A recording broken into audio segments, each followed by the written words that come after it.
We begin our retrospective by joining Simon Bottrell in A Field in Pyrford. John Keats provided the words, Lance Jones the music, and Simon's dad the smoking jacket. Season of mists and mellow fruitfulness, close bosom friend of the maturing sun, conspiring with him how to load and bless with fruit the vines that round the thatch eaves run, to bend with apples the mossed cottage trees, and fill all fruit with ripeness to the core, to swell the gourd and plump the hazel shells with a sweet kernel, to set budding more and still more later flowers for the bees, until they think warm days will never cease, for summer has o'erbrimmed their clammy cells. Shot in the autumn of 2012, it was the first item to be seen on TV Arts' first edition. Some months later we featured more poetry, but this time written by local poet Amanda Briggs. The subject was the imposing medieval ruins of Newark Priory. All that remains, a shadow of the past, a hand-carved epitaph on the landscape, written in stone, indelibly cast. Wordless reminder of how worlds change shape. A novo loco, a place for monks, once for centuries a place of prosperity, gave life and death in all benevolence. Destroyed by cannons, a king's temerity. Its stony ruins, ignored in the meadows now by the silently grazing cattle. Arches and hollows make nests for the crows, but nothing left of its earthly chattel. Long in the earth the bones of cowled priests, in memoriam, forever resting in peace. Amanda Briggs with her haunting poem on Newark Priory. TV Arts has always taken a particular interest in the performing arts, and in our next clip we return to the Rhoda Magore Theatre in Woking, where Anne Jones met up with Stuart Myson of the Woking Drama Association. 2013 was his 10th year as chairman, and Stuart was eager to tell us just how important it is to have a professional theatre for those who have a passion to perform. Every actor, whether you're a child, whether you're new to acting as an adult, or whether you're a seasoned hand at it, wants to act on the professional stage. What the Rhoda has got is facilities that match what you'll find in any West End theatre. What advice would you give to people who would like to direct but think the task is too daunting? Well, I actually don't think it is too daunting. I think if you're an actor, that's a daunting challenge.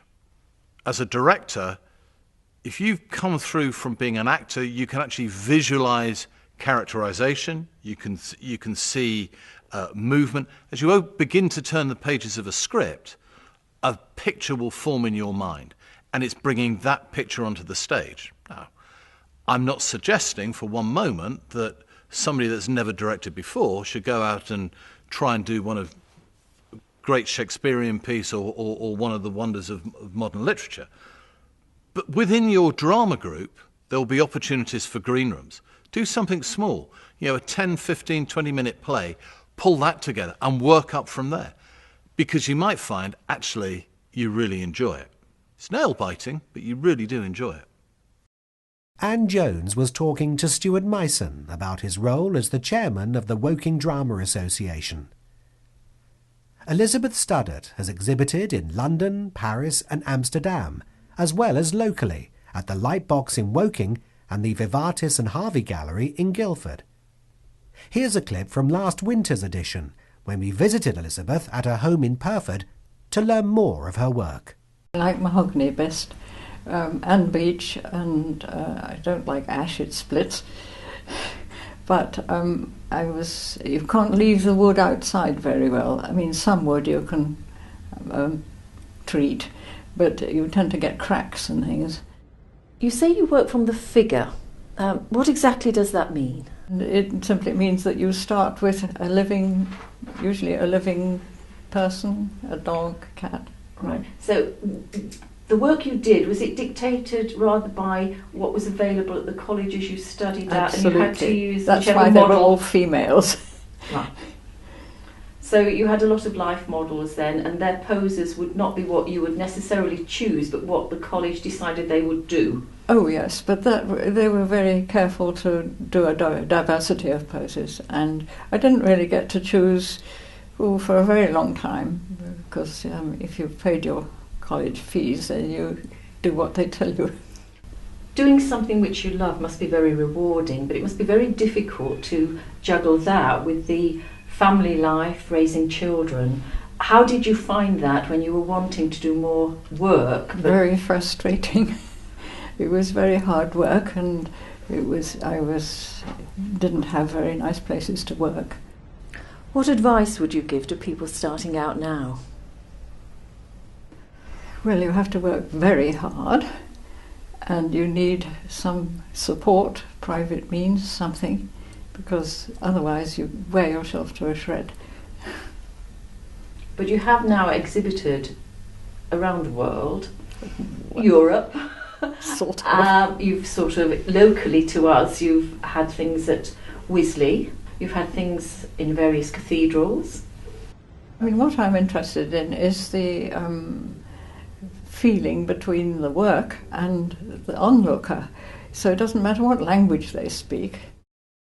Elizabeth Studdert, who featured in last winter's edition of TV Arts.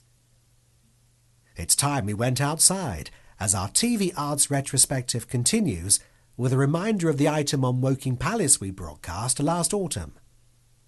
The grounds of the palace provided many hours of royal fun for Henry VII and his son, as they went hunting and a-fishing there back in the late 15th century. Woking Palace and its park is a 3-year community-based project led by the Friends of Woking Palace. The aim, through a variety of specially commissioned digs and surveys, is to learn more of the palace and shed new light on a world that has passed by more than 500 years ago. Our history man, Howard Thompson, was on the spot in September. There's a few pieces of shellfish here. Of course, in the Tudor times they used to eat shellfish. It's the main part of their diet, as well as meat. And little bits of, I think, pottery or tile. So these are just leftovers from the kitchen waste, really. And bones from their Sunday lunches? Yes. Jan, what have you got there? Well, I'm cleaning the finds from the medieval kitchen. Oh, right. So, similar, really. Bone. I'm not sure what this is, but I do know that that is a piece of pottery. Oh, right. So that could help to date. And you've got some rather big pieces of bone. Have they just come from the kitchen area again? Yes, they come from the kitchen area again. I don't think they were never walking around. As we were. No, they obviously seem to have just thrown stuff away. Yes. This is from the medieval period, and what we're standing in now would have been the medieval kitchens for the Woking sites. These are basically a set of hearths. The current thinking is that this is an open hearth here. Have you found anything significant from here? Obviously, the brickwork and how they made them. The ovens and the ranges themselves are of great significance in their own right. But a lot of the things that we'll get from here generally are associated to kitchen waste. Waste food. Or midden as we call it. But we did have a medieval green glazed pot lid. Which is a rather nice find, and I have to say I haven't seen one from this site previously. If it's just tumbled or collapsed, is actually part of a structure. On the surface, it looks as if it is, because here, these bricks, the same period, same style of bricks, are replicating this line of bricks here, this wall. You've got the mortar in between. It's a heavily mortared structure, so it's a load-bearing structure, and therefore What I needed to do was to clear away the clay in order to determine what it's lying on. But we are actually on the water table now of the River Wey. Hence the very massive and deep foundations here for buildings running along here. Woking Palace, sharing with Howard Thompson a few secrets from its past, as featured in our Autumn 2013 edition. Last spring it was bitterly cold, and not the sort of weather to stand on a riverbank. But we did. Well, Stephen Garlick did, when he went to meet a local watercolour artist, David Drury. They met up near Walsham Gates on the River Wey to talk about David's work. Well, I'm looking for points of interest, things which grab me as being something that I'd like to paint, and to no small degree what I think other people might like to see, and to capture that for all time, as it were. It's a sort of grandiose hope, but that's basically what I'm doing. And this particular scene is one that has all the ticks in the boxes as far as I'm concerned. You do things in a slightly different way by using your camera first and then going home and then painting it. I do it because the seasons would change, because I'm more of a traditionalist painter, and therefore it takes me quite a little while to get it done. And I find that day would turn to night and night back to day again before I finished. And so taking photographs is the only practical way of doing it. I have tried doing it sitting there, but I usually put my paintbrush in my coffee and then can't find where my water is, and then in the end it all becomes a bit of a shambles, and so I pack up and go home. And one time I did try, it started to pour with rain and all the paper started to cockle, so to my mind it's a thing of the past for me, that. You lose the light at your peril when you're doing watercolour painting because of the techniques you have to use. Yes, you do get people coming along and telling you, looking over your shoulder and saying, well, that don't look like that, or why haven't you put that in? Or you would have to suffer from that if you were painting outside all the time.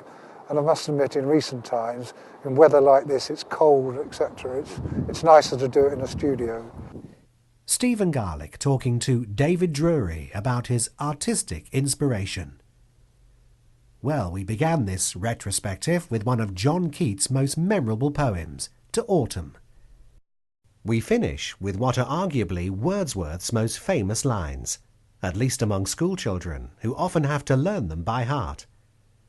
The poet laureate from 1843 until his death in 1850, William Wordsworth is often remembered as the poet who helped launch the Romantic Age in English literature.